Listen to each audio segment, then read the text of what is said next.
మనసుకు నచ్చిన దేనినైనా కెమెరాలలో క్లిక్ మనిపించాలని అందరికీ ఉంటుంది. కానీ అడవుల్లో సంచరిస్తూ అత్యంత సాహసంతో కూడిన వన్యప్రాణి చిత్రీకరణ కొందరికే సాధ్యపడుతుంది. అలాంటి వైల్డ్ లైఫ్ ఫోటోగ్రఫీలో తనదైన ముద్రతో ప్రతిభ చాటుతున్నారు హైదరాబాద్కు చెందిన హైమాకర్ వల్లూరి.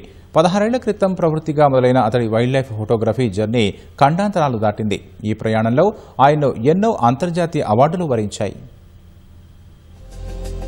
ఒక ఫోటో ఒక చరిత్రను చెబుతుంది అంటారు. అలాగే ఇక్కడ ప్రదర్శనకు ఉంచిన ప్రతి వన్యప్రాణి చిత్రం అలాంటి కథనే చెబుతుంది.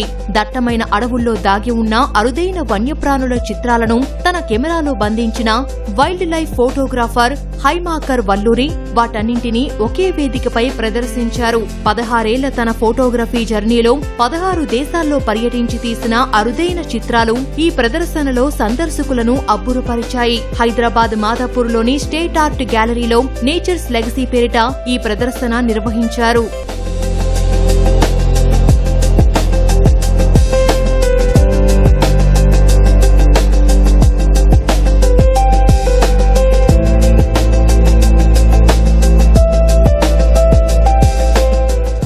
నేచర్స్ లెగసీ ఎగ్జిబిషన్ లో వందలాది ఫోటోలు ప్రదర్శనకు ఉంచారు. ఆఫ్రికన్ ఆర్కిటిక్ అరణ్యాలు, దక్షిణ అమెరికా, బోర్నియోలోని వర్షారణ్యాలు, కాంచట్కాలోని అగ్నిపర్వత భూభాగాలతో సహా ప్రపంచంలోని అనేక వన్యప్రాణి చిత్రాలు ఉన్నాయి. వేటాడే జంతువులు, అరుదైన పక్షి జాతులు, దట్టమైన అడవులు, కరిగిపోతున్న ఆర్కిటిక్ ప్రకృతి దృశ్యాలను ఏర్పాటు చేశారు. ఇక్కడ ప్రదర్శనకు ఉంచిన చిత్రాలన్నీ జాతీయ, అంతర్జాతీయ అవార్డులు అందుకున్నట్టు హైమాకర్ తెలిపారు. పువ్వు నుంచి మకరంతాన్ని పీల్చే పక్షి చిత్రమైతే ఏకంగా 30 ఇంటర్నేషనల్ అవార్డులు సాధించినట్లు వెల్లడించారు.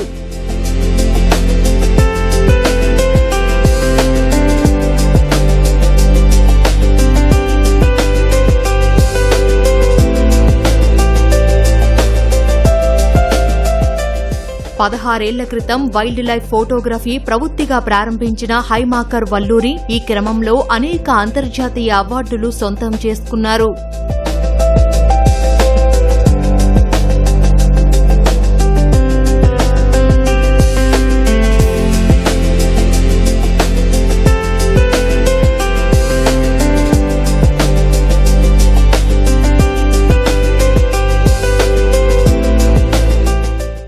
నేను 16 ఏళ్ల నుంచి వైల్డ్ లైఫ్ ఫోటోగ్రఫీ చేస్తున్నా. అంతకుముందు వైల్డ్ లైఫ్లో తిరుగుతూ ఉండేవాడిని. 20 ఏళ్ళు అయిపోయింది వైల్డ్ లైఫ్లో అనుభవం.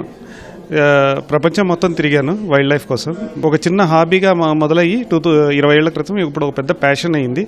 ఆ ప్యాషన్ని బిల్డ్ చేసుకుంటూ వెళ్ళి నేను చాలా వరకు టైం స్పెండ్ చేశాను. నేను ఇప్పటిదాకా చాలా కంట్రీస్ తిరిగాను. 6 కాంటినెంట్లు కవర్ చేశా. ఉట్టి అంటార్టికా మిగిలింది. సో నా ఫోటోగ్రఫీ చేసే ఉద్దేశం 2-3 ఉద్దేశాలు ఉన్నాయి. ఒకటి, ఒక ఆర్ట్గా ఫోటోగ్రఫీ చేయడం. 2, మన ఫోటోగ్రఫీ వల్ల వైల్డ్ లైఫ్కి వాటి గురించి జనానికి అవగాహన పెంచడం. అసలు వైల్డ్ లైఫ్ ఏంటి, ఎన్ని రకాల స్పీషీస్ ఉన్నాయి, ఎన్ని రకాల పక్షులు ఉన్నాయి, ఎన్ని రకాల పాములు ఉన్నాయి, లేకపోతే ఎన్ని రకాల వన్యమృగాలు ఉన్నాయి, ఇవి జనానికి, ప్రపంచానికి తెలియచేయడం చేసే ప్రయత్నం కూడా ఒకటి. అనేక సవాళ్లు ఎదుర్కొని తీసిన చిత్రాలను నగరవాసులకు పరిచయం చేయాలనే ఉద్దేశంతోనే ఈ ప్రదర్శన ఏర్పాటు చేసినట్టు హైమాకర్ తెలిపారు. ప్రపంచంలో అరుదైన వన్యప్రాణుల వివరాలు తెలుసుకునేందుకు ప్రతి ఫోటో కింద స్కానర్ ఏర్పాటు చేసినట్టు వివరించారు.